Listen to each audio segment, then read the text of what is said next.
Hello everyone, welcome to Choices. My name is Harsh Rathi and I'm your host, and today we are going to discuss few basic terms in English language. The session is going to be bilingual in Hindi and in English. आप सभी का स्वागत है और आज हम कुछ basic terms पढ़ेंगे इंग्लिश लैंग्वेज के अंदर. These are the few terms that student usually find confusing. They confuse between the meaning of a phrase and an idiom. ये कुछ ऐसी टर्म्स हैं जिन्हें स्टूडेंट्स को समझने में दिक्कत होती है और उन्हें यूजुअली कंफ्यूजन रहता है बहुत ज़्यादा कि फ्रेज और ईडियम में क्या डिफरेंस है. So let's just begin. What are this basic terms? Phrases, clauses, idiom and proverbs. So what is a phrase? It is a collection of words which gives some sense but not complete sense. When we use a combination of words together, it is giving out some sense but not complete sense. Phrase को हिंदी में वाक्यांश कहते हैं और ये जो है एक कलेक्शन, समूह है शब्दों का जो कि कुछ सेंस दे रहा है लेकिन कंप्लीट सेंस नहीं दे रहा. Let's understand it with the help of an example. A beautiful home. Here A beautiful home is making some sense that a home is beautiful, but we don't know what home, which home, what are we talking about. It's just a home. It's not complete information. यहाँ पे आप example में देखें, ए beautiful home, एक सुंदर घर. अब मैंने आपको बोल दिया, अब मेरे से कोई बात करने आया, मेरे सामने खड़ा है और मैंने उससे कहा एक सुंदर घर, तो मुझसे क्या पूछेगा सामने वाला पर्सन मुझसे ये पूछेगा, भाई कौन सा घर, कैसा घर, क्या, पूरी इंफॉर्मेशन तो दो, पूरी सेंस तो बनाओ. Then I will tell him that Kavita lives in a beautiful home. Now this is a complete sentence. When I say that Kavita lives in a beautiful home, I am giving the proper information that Kavita is residing in a beautiful home. इस समय मैंने पूरी information दी है कि भाई जो कविता जो है ब्यूटीफुल होम में रहती है, कविता एक सुंदर घर में रहती है. ये है पूरी इंफॉर्मेशन. ठीक है, इसके अंदर ये ग्रुप ऑफ वर्ड्स है लेकिन कुछ मीनिंग आ रही है कि भाई एक घर सुंदर है लेकिन पूरी इंफॉर्मेशन नहीं आ रही. ऐसे in the morning. Now one will confuse कि if I am standing here and somebody else is there, imagine it's Ankit is standing here and I tell him in the morning. He will ask me, what in the morning? Give me some information. It's not complete. Then I will tell him, I do yoga in the morning. Oh, why didn't you say it before? Yeah, now I understand the whole meaning. तो समझे आप कि जब मैं किसी को बोलूंगा in the morning तो मेरा सुबह के समय में, अब मैं किसी को बोलूं सुबह के समय में, उसको समझ में नहीं आया क्या भाई क्या सुबह के समय में क्या करना है, बट इतनी मीनिंग है कि भाई सुबह के समय में. सम सेंस है लेकिन कंप्लीट सेंस नहीं है. कंप्लीट सेंस देने के लिए मैं उसे कहूंगा कि भाई मैं योगा करता हूं सुबह के समय में, तो पूरी सेंस बन जाएगी. पुट ऑफ का मीनिंग होता है पोस्टपोन कर देना. Now I tell you, if I tell someone put off, he will immediately ask what put off, when put off, give me the entire meaning. In order to convey the entire meaning, you have to use it in a complete sentence which gives out a complete sense. The judge put off, let me tell you with an example. The judge put off the date till Friday. और the जज put off the hearing date. ठीक है, एक जज ने जो है hearing की जो डेट थी वो पुट ऑफ कर दी, पोस्टपोन कर दी. तो इसके अंदर क्या है, पूरी सेंस आ गई कि भाई जज ने क्या कर दी, हियरिंग की डेट पोस्टपोन करी है. ठीक है, ऐसे अगर next example, come what may. Come what may means whatever happens. Let me tell you with an example. I will become an artist come what may. चाहे कुछ भी हो जाए मैं आर्टिस्ट बन के रहूंगा. ठीक है, अब मैं किसी को सिर्फ बोलूं कम्फर्ट में, तो चाहे कुछ भी हो जाए, तो कुछ भी ये तो समझ जाएगा, लेकिन क्या हो जाए, कुछ भी, कहाँ कौन सी सिचुएशन में बोल रहे हो आप, कंप्लीट सेंस दो. So in conclusion, a group of words which give some sense but not complete sense. थोड़ी सेंस, कुछ सेंस बनेगा और लेकिन कंप्लीट नहीं बनेगा। In order to complete it you have to use it in a sentence. उसे complete करने के लिए आपको सेंटेंस में उसे यूज करना पड़ेगा। Moving on, what is A clause? I'll explain it to you in the simplest way possible. No definition, because definitions promote rote learning and I want you to understand it instead of rote learn it. मैं चाहता हूँ आप समझें और simple तरीके में आप उस बात को ग्रहण कर लें और आपको रट्टा लगाने की जरूरत ना पड़े। What is a clause? In order to identify a clause, there are only two things that you need to actually see: subject and predicate.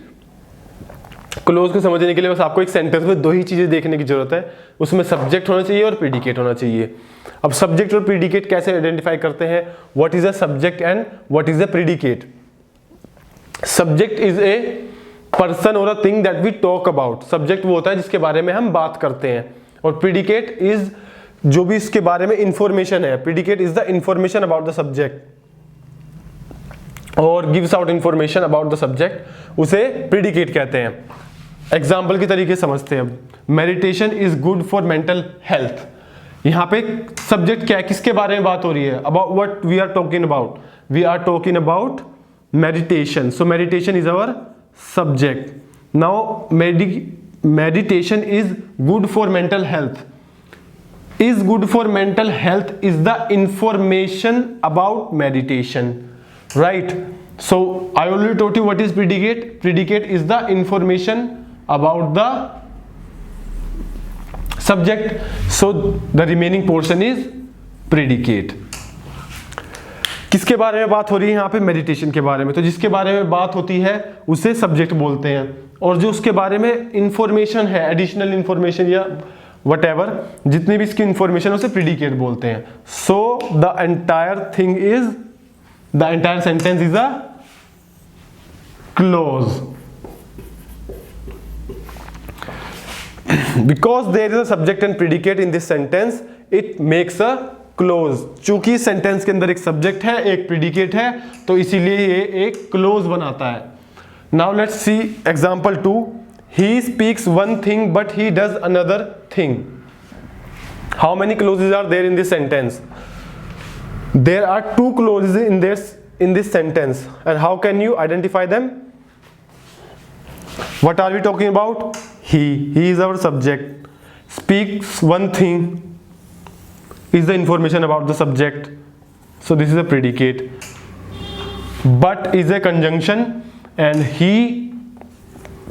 the subject does another thing, again subject and predicate. So the first sentence is a clause, and the second here is also a clause, because both of these sentences carry a subject and predicate. There are two clauses in this sentence. इस sentence के अंदर दो clauses हैं, क्योंकि दोनों के अंदर जो है एक सब्जेक्ट है, एक प्रीडिकेट है, एक सब्जेक्ट है, प्रीडिकेट है, and they are connected by the use of a conjunction. एक कंजंक्शन का यूज करके कनेक्टेड हो रखे हैं। So all you have to learn about clause is subject and predicate form a clause. What's an idiom? A group of words that have a different meaning from the actual words. When we use a group or a collection of words whose meaning is a little bit different, not little bit, actually completely different from the actual literal words. Idiom को हिंदी में मुहावरे कहते हैं, और ये वह शब्दों का वह समूह या कलेक्शन है जिसे जब हम यूज करते हैं तो उसका मीनिंग जो होता है, जो शब्द होता है उसके अर्थ से बिल्कुल डिफरेंट होता है, बिल्कुल डिफरेंट मीनिंग होता है। For example, red handed. Red handed, the idiom red handed means to be caught in an action. For example, the police caught the thief red handed. Red handed का मतलब था रंगे हाथ पकड़ लेना, और एग्जाम्पल जैसे पुलिस ने चोर को रंगे हाथ पकड़ लिया। But if you take it for the actual words, red handed, red hands, the hands are not red, it's the action of getting caught while doing something illegal. Red handed का मतलब लाल हाथ, हाथ तो लाल नहीं है ना, ये है रंगे हाथ पकड़े जाना, ठीक है। इसका मतलब एक्चुअल वर्ड्स का यूज नहीं है इडियम में, किस चीज का यूज है, जो उसका छुपा हुआ मीनिंग है, जो डिफरेंट मीनिंग दे रहा है वो, उसका उससे मीनिंग है इसका, ठीक है। Moving on to the second example, let the cat out of the bag. Here if you take it for the actual words, let the cat out of the bag, and a kid who does not know the meaning of this idiom will understand it as if like a cat is coming out of the bag, but no, it means to let a secret out, something that was not known before or that was hidden. You are consciously not telling it, but you have revealed the secret, is what it means. For example, Sangeeta let the cat out of her bag about her future foreign trip, so she had to confess to her friends. अगर आप इस example को बिल्कुल इसके actual words पर लेंगे तो इसका मीनिंग क्या होगा कि भाई एक बिल्ली बैग से बाहर निकल गई, बट ये तो एक्चुअल मीनिंग होता ही नहीं है। इसका मीनिंग, क्योंकि ये एक मुहावरा है, इसका मीनिंग कुछ और है। इसका मीनिंग है कोई सीक्रेट, कोई रहस्य उजागर कर देना, किसी को बता देना। और यहाँ पे एग्जाम्पल जैसे संगीता ने अपना जो उसकी फॉरेन ट्रिप उसने प्लान करी थी वो सबको पता चल गई, सीक्रेट उसकी बैग से बाहर निकल गई, ये बात मतलब उसका सीक्रेट सबको पता चल गया। तो अब now she has to move on, now she has to confess. अब उसे अगर उससे कोई पूछेगा तो उसे हाँ भरनी ही पड़ेगी। Third example is bury the hatchet. Here bury the hatchet means to end an conflict, a fight और एक क्वारल, ठीक है। कोई ब्यूरी द हैचेट का मतलब होता है कोई लड़ाई खत्म कर देना। For example Israel and Palestine decided to bury the hatchet. If they have decided to bury the hatchet, that means they are no longer enemies, they have decided to shake hands and become friends. But if you take it for the actual words, the hatchet means an axe which is used to cut a tree or wood, and bury means to bury, when a person dies you bury them into the ground. If you take it for actual words, it will give a different meaning, that as if you are burying a hatchet, but no, it means to end a conflict. अगर आप इसको actual words में लेंगे तो अब दफनाना और कुल्हाड़ी, तो मतलब कुल्हाड़ी को थोड़ी दफना रहे हैं, कुल्हाड़ी और दफनाने की बात यहाँ पे नहीं हो रही है, यहाँ पे लड़ाई खत्म कर देना। एग्जाम्पल जैसे कि अगर इजराइल और पैलेस्टीन ने डिसाइड कर लिया कि भाई हम अपनी जो है लड़ाई खत्म कर देंगे, they have decided to bury the hatchet. So this was idiom, मुहावरे। So what's a proverb? A well-known saying about a general truth or a piece of advice. A proverb is a general fact that is circling around, or a general saying that people use in their daily life. Proverb को हिंदी में कहावत कहते हैं। Proverb जो है एक मतलब जो चलन में चल रही है बातें, और जो मतलब कि जनरल ट्रूथ है कि जैसे भाई सूरज उधर से ईस्ट से ही निकलता है, पूरब से ही निकलता है, या कोई एडवाइस कोई किसी को देता है तो उसके अंदर ये से क्या बोलते हैं, कहावतें बोलते हैं। For example tit for tat. When tit for tat is used when you treat someone the way that they have treated you. For example as if somebody punch me in the face, then I punch him back in the face. That's tit for tat. Tit for TET का मतलब जैसे कि किसी ने अगर मुझे मुक्का मारा तो मैंने भी उसे मुक्का मारा, बिल्कुल बराबर का बदला लिया, ठीक है। All is well that ends well. All is well that ends well means if the ending is good, the rest doesn't matter. If you have succeeded in the end, the rest of the things doesn't matter, it's all good. अगर अंत भला तो सब भला। Barking dogs seldom bite. Those who say a lot that I'm going to do this, I'm going to do that, they rarely do anything. भौंकने वाले कुत्ते कम ही काटते हैं, मतलब कि जो कह रहा है कि मतलब कि भाई मैं तेरे खिलाफ वो कर दूंगा, रिपोर्ट कर दूंगा, या तेरे से लड़ाई कर दूंगा, वो लड़ाई नहीं करते, और जो कहते नहीं है वो कर देते हैं। To kill two birds with one stone is when you make a single attempt and you achieve two goals. Is what this means. जब आप किसी काम कर रहे हैं और आपने एक ही तरीके से या एक ही वे से दो अपने गोल्स को अचीव कर लिया, उसे क्या कहते हैं? To kill two birds with one stone.